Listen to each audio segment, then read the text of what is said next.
আসসালামু আলাইকুম। সুপ্রিয় শিক্ষার্থীরা কেমন আছো? নিশ্চয়ই ভালো আছো।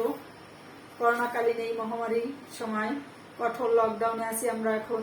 তোমরা ঘরে আছো, সুরক্ষিত আছো, বারবার হাত পরিষ্কার করছো এবং নিজের দিকে খেয়াল নিচ্ছ।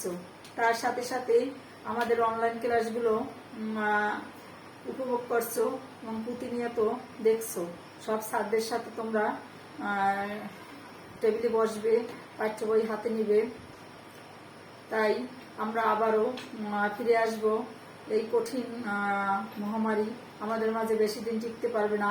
আমরা ফিরে আসবো আবার হাসি মুখে সবাই ক্লাস শুনে। সেই সোনালী দিনের আশাকে সামনে রেখে আমি আবার আজকে শুরু করছি মাল্টিমিডিয়া অনলাইন ক্লাস। তোমরা সবাই আমার সাথে থাকবে। তোমরা আজকে আমাদের পাঠ নবম শ্রেণীর, নবম ও দশম শ্রেণীর পরিণতি বিষয়ে তোমরা সবাই সেই বইটি হাতে নাও এবং আমার সাথে আমার ক্লাসকে তোমরা সুন্দর করে পর্যালোচনা উপভোগ করবে, এই আশা নিয়ে আমি শুরু করছি আজকে। তোমরা এখন সবাই স্ক্রিনের দিকে খেয়াল রাখো।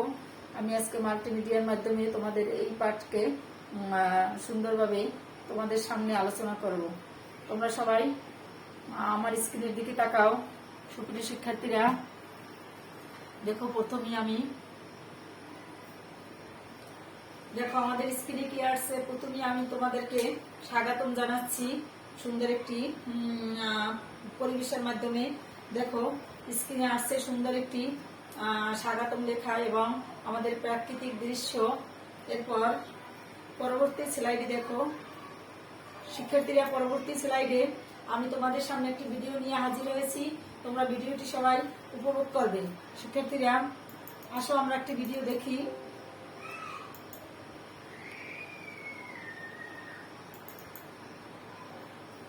দেখো সুন্দর একটি ভিডিও দেখতে পাচ্ছ, মা এবং বাচ্চা। এখানে মা বাচ্চাকে দেখাচ্ছে তার জন্মের পর কিভাবে সে একটি দেশের নাগরিক হবে সেই সম্পর্কে কিন্তু তোমাদেরকে দেখাচ্ছে। জন্ম নিবন্ধন যাকে বলে, আমাদের গ্রামে এখন যেটা নিয়ে অনেক তোলপাড়, জন্ম নিবন্ধন। এই বাচ্চা জন্মগ্রহণের সাথে সাথে তার জন্ম নিবন্ধন করা হচ্ছে।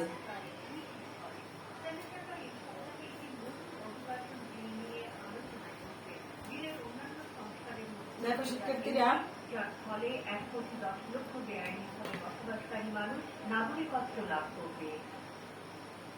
শিক্ষার্থীরা আমরা এ থেকে দেখতে পারলাম আজকে আমাদের পাঠ কি হতে যাচ্ছে। আজকে আমরা কি নিয়ে আলোচনা করব।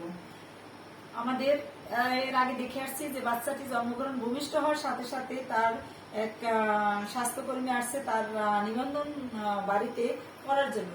তো এ থেকে আমরা বুঝতে পারছি যে ওই বাচ্চা সে যে দেশেই জন্মগ্রহণ করুক না কেন সে সেই দেশের নাগরিক এবং সে ওই জন্ম নিবন্ধনের সাথে সাথে সেই দেশের নাগরিকত্ব লাভ করবে। তাই আমরা সেই নাগরিকত্ব আজকে আমাদের এই পাঠ ঘোষণা হচ্ছে নাগরিকত্ব লাভের নিয়ম। কিভাবে আমি ওই দেশের জন্ম হওয়ার সাথে সাথে ওই দেশের নাগরিক হতে পারবো সেই সম্পর্কে একটি নিয়ম দেখাচ্ছে। এই তারপর আমরা পরবর্তী স্লাইডে আসবো এবং পরবর্তী স্লাইডে আমরা বুঝতে পারবো যে এই পাঠ শেষে, মানে এই নাগরিকত্ব লাভের পাঠ শেষে আমরা কি কি বুঝতে পারবো ওই অধ্যায় থেকে। দেখো শিক্ষার্থীরা, নাগরিকত্ব লাভের ধারণাগুলো ব্যাখ্যা করতে পারবো, নাগরিকত্ব লাভের নিয়মগুলো লিখতে পারবো, তোমরা যেটা পারবে। তারপর নাগরিকত্ব লাভের নিয়মগুলো বিশ্লেষণ করতে পারবে।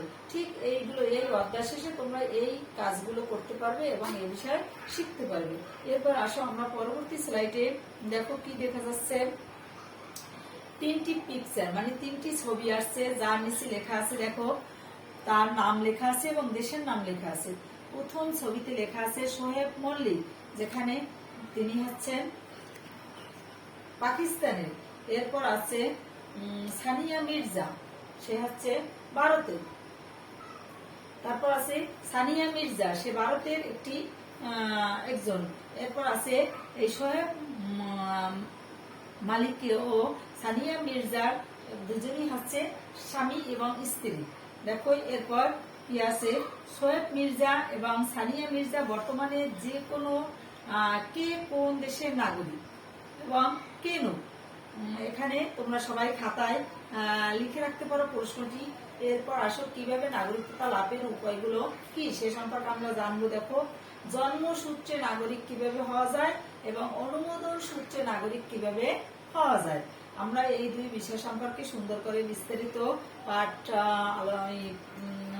পাঠ করে আমাদের সেই অধ্যায়টি পাঠ করে আমরা শিখব।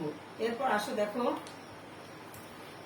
চিত্রে দেখে শিক্ষার্থীদের প্রশ্ন করতে হবে, নাগরিকত্ব লাভের উপায় কয়টি, শিশু বাচ্চাটি কোন সূত্রে নাগরিক, এখানে আমরা সেই সম্পর্কে সুন্দর করে জানবো। এরপর আসো পরবর্তী আমাদের দেখা যাচ্ছে একটি মানচিত্র আছে এবং পাশে তুমি কিভাবে গণপ্রজাতন্ত্রী বাংলাদেশ সরকারের যেটা আমাদের এখানে গ্রামে বা শহরে জানিয়ে তোলপাড় হচ্ছে জন্ম সনদ, যেটা এখনো অনেকই করা হয়নি, অনেক বাচ্চাদের উঠানো হয়নি সেই জন্ম সনদ সম্পর্কে। যারা রাষ্ট্রে জন্ম গ্রহণ করে নাগরিকত্ব লাভ করে তারা জন্মসূত্রে নাগরিক। আমাদের এখন জন্মসূত্রে নাগরিকের সংজ্ঞা আমরা সুন্দর করে লিখবো এবং বুঝতে পারবো। সেটি হচ্ছে যারা রাষ্ট্রে জন্মগ্রহণ করে, শিক্ষার্থীরা তোমরা সুন্দর করে এটি করবে, অনুধাবন করবে। যারা কোন রাষ্ট্রে জন্ম গ্রহণ করে নাগরিকত্ব লাভ করে সেটি হচ্ছে জন্মসূত্রে নাগরিক। এরপর আসো পরবর্তী স্লাইডে আমরা কি পাচ্ছি, অনুমোদন সূত্রে নাগরিক কিভাবে হচ্ছে, যারা রাষ্ট্রে জন্মগ্রহণ করে না কিন্তু নাগরিকত্ব লাভের জন্য আবেদন করে, অনুমোদন গ্রহণ করে, তারা অনুমোদন সূত্রে নাগরিক। ধরো আমার দেশে একজন লোক অন্য দেশ থেকে আসছে এবং সে স্থায়ীভাবে এখানেই বসবাস করে, তারপর সে যদি এদেশে আবেদন করে যে আমি এই দেশে থেকে যাব এবং এই দেশের নাগরিকই হতে চাই, তখন কিন্তু সে অনুমোদন সূত্রে এই দেশেরই নাগরিক হবে। এরপর আসো পরবর্তী স্লাইডে আমাদের কি দেখা যাচ্ছে, জন্মসূত্রে নাগরিকের বিবেচ্য বিষয়, তার কি কি বিবেচ্য লাগবে। এটা হচ্ছে জন্মসূত্র নীতি, একটা হচ্ছে জন্মস্থান নীতি। দুইটা নীতি আছে যেটি আমাদের দরকার হবে, একটি হচ্ছে জন্মস্থান নীতি আর একটা হচ্ছে জন্মসূত্র নীতি। এরপর পরবর্তী স্লাইডে দেখো কি হচ্ছে, জন্মসূত্রের নীতিটা কি সে সম্পর্কে তোমরা বুঝবে। এই নীতি অনুযায়ী বাবা মা যে দেশের নাগরিক, সন্তান সে দেশের নাগরিক হবে। প্রিয় শিক্ষার্থীরা তোমরা সুন্দর করে বুঝো যে আমাদের বাবা মা জন্মসূত্রে কিন্তু আমরা সেই দেশের নাগরিক হতে পারি। আমার বাবা মা যে দেশেই থাকুক না কেন, তারা যে দেশে জন্মগ্রহণ করছে তার বাচ্চারা ওই দেশেই জন্মসূত্র অনুযায়ী নাগরিক হবে। এরপর আসো পরবর্তী স্লাইডে তানিয়া সিদ্দিকার একটি গল্প। আমরা এই গল্প এখন এতটুকু সময় এই গল্প আমরা শুনবো না, তাই তা বুঝবো যে আমরা বাবা মা যে দেশে জন্মগ্রহণ করে বাচ্চাও সেই দেশের নাগরিক হবে।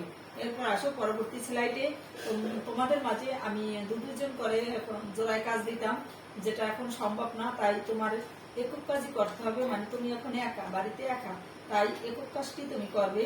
নাগরিক হওয়ার কোন কোন পদ্ধতি এখানে উল্লেখ আছে শনাক্ত করে দেখাও।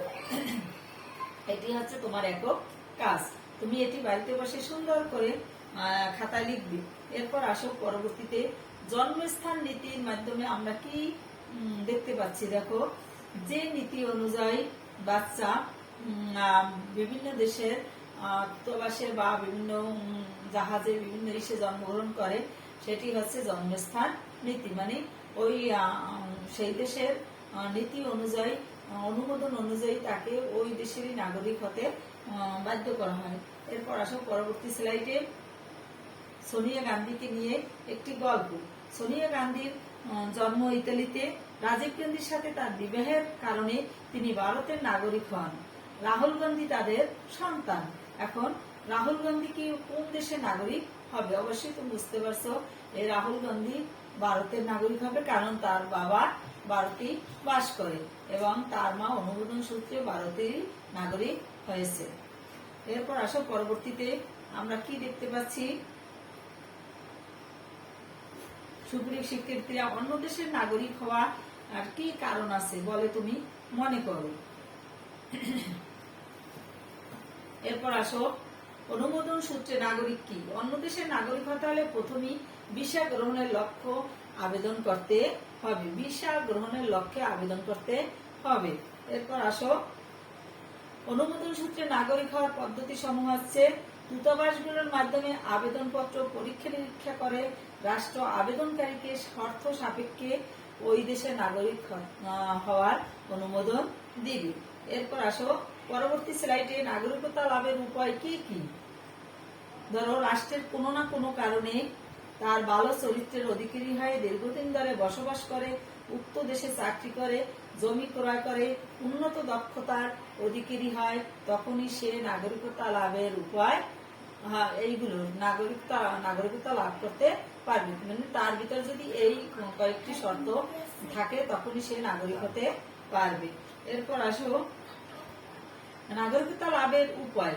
এছাড়া উক্ত দেশের সেনাবাহিনী চাকরি গ্রহণ বা সেই দেশের ভাষা জানলে নাগরিকতা লাভ করতে পারবে বা করা যায়। এরপর নাগরিক কি?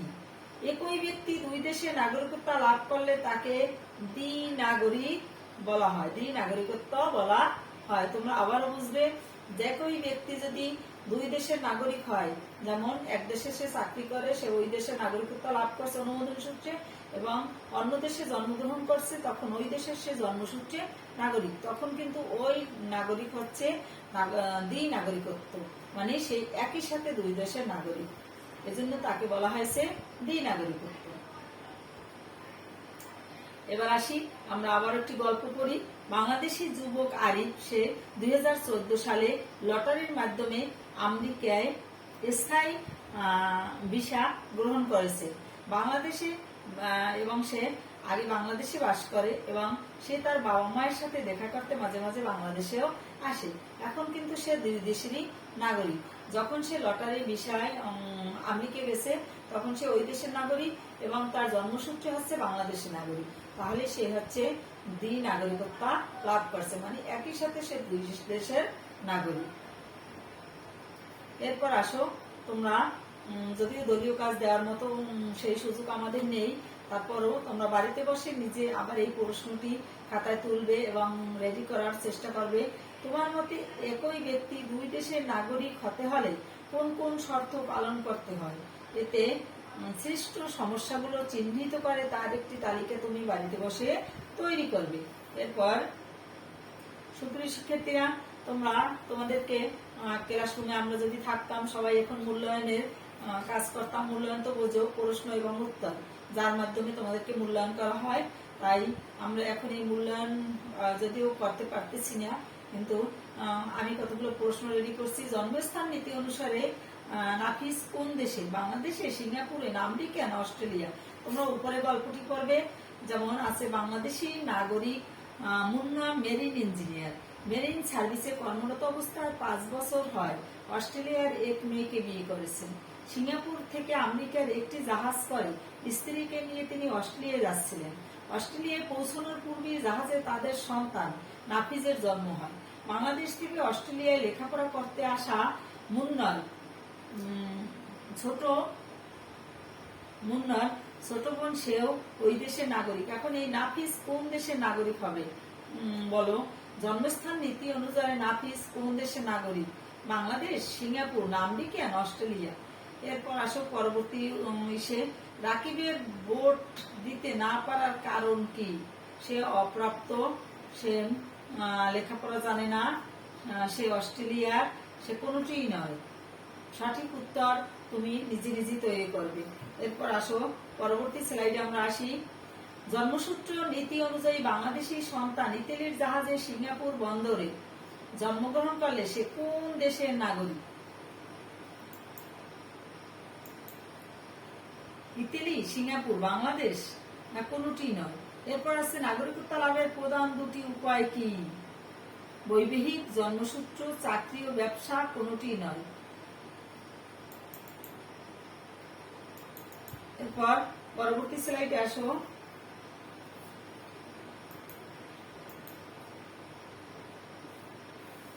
তোমাদের বাড়ির কাজ দিতে যাচ্ছি আমি।